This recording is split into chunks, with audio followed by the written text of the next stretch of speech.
Macron dit que Goma, Bukavu ne seront jamais libérés tant qu'il n'y aura pas les dialogues inclusifs et les élections à 2028.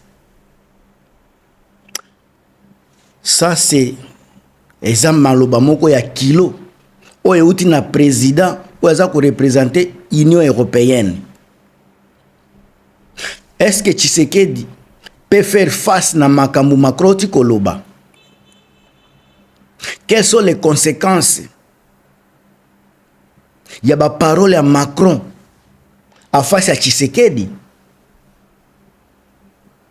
Alobi Goma, Bukavu ne seront jamais libérés avant les élections. Même ceux qui peuvent changer la constitution et ça il faut dialogue et ça avant tout dialogue national inclusif. Ba déclaration moko très lourde face à régime à Tshisekedi.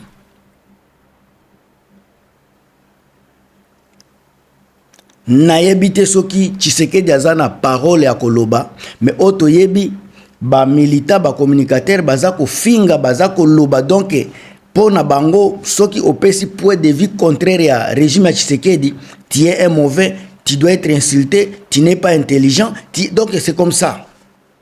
Alors po bango baza ba intelligent, batu nyoso baza ko s'opposer na idée ya Tshisekedi baza ba intelligent te, tozo kotala kaka na misu ndenge makambo za kotambola.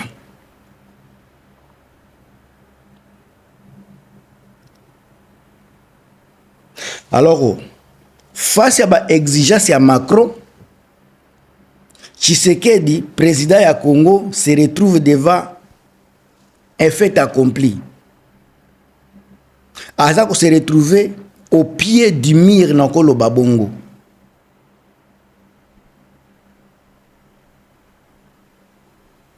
Président des États-Unis, pardon, de France, Azako Ebisae, Kosimba Constitution. Fungola dialogue national inclusif. Tant que dialogue national inclusif, cela veut dire que Kabila sera dedans, le 1v3 sera là, l'opposition sera, tout le monde sera là inclusive. Est-ce que Tshisekedi va céder na pression ya ba français ou bien à s'opposer na proposition ya ba français?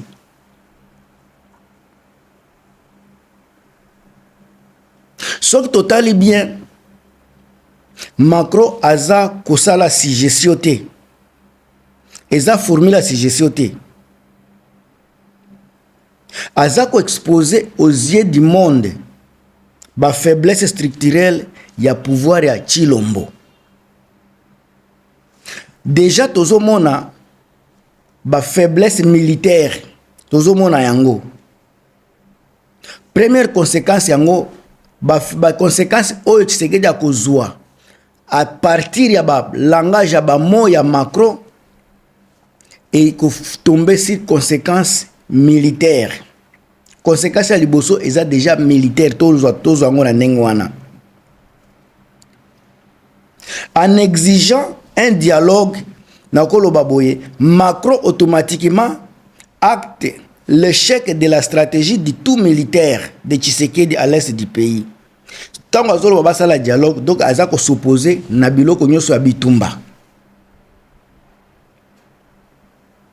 Pendant que toyebi que Tshisekedi a toujours refusé de négocier avec les agresseurs, mais aujourd'hui sa dépendance est totale.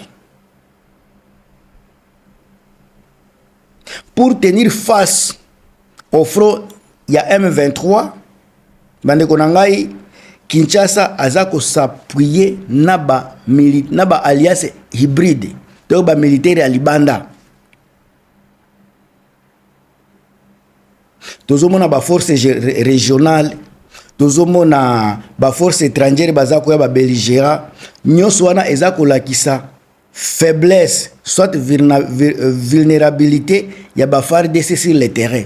Ceux qui FARDC bazalaki makasi, ils ne pourraient pas compter sur les étrangers. Deuxième conséquence, oyo eza ko frapper na cœur ya Tshisekedi,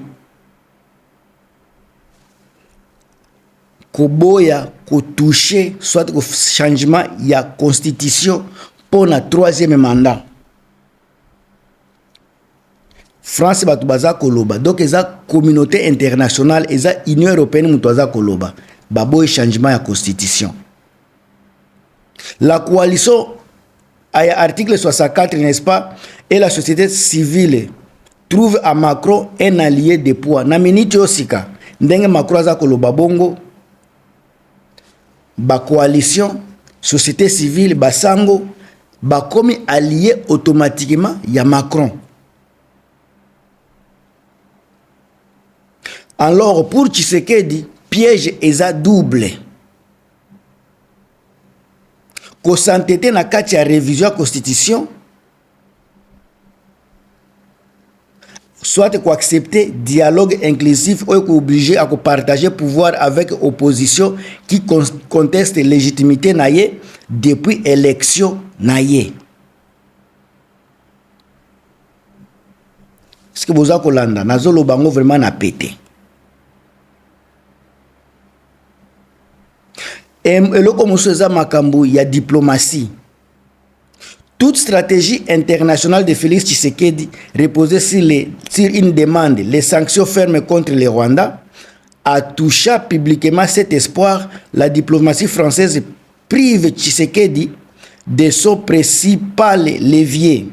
Alors la RDC asphyxiée par une crise humanitaire dramatique, des pas de financement occidentaux.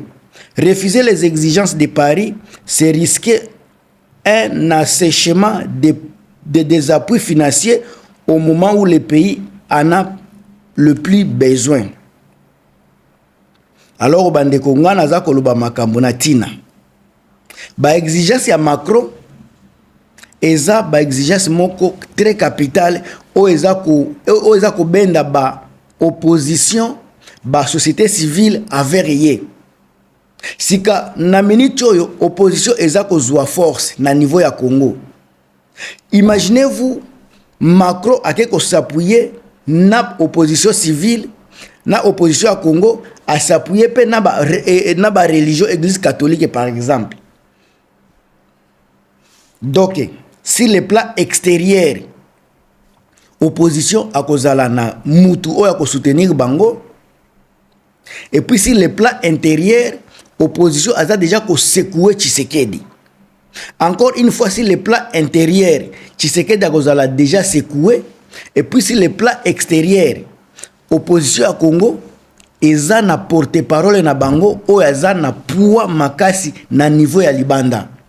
Porte-parole na bango sikasoka bimi Macron akomi kosolola na kombo ya communauté internationale, akomi kosolola na kombo ya société civile, akomi kosolola na kombo ya basango.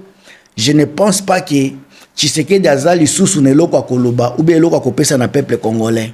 Soki eza sonité na ebite soki nini nete okoloba. Mes chers amis, awa tozana ba vérité inédite na makambo ezoleka na Congo. Tshisekedi aza asphyxié. Aza lisusu na eloko ya koloba te, aza vraiment encore une fois très isolé. Parce que France aza mutu ya pamba te.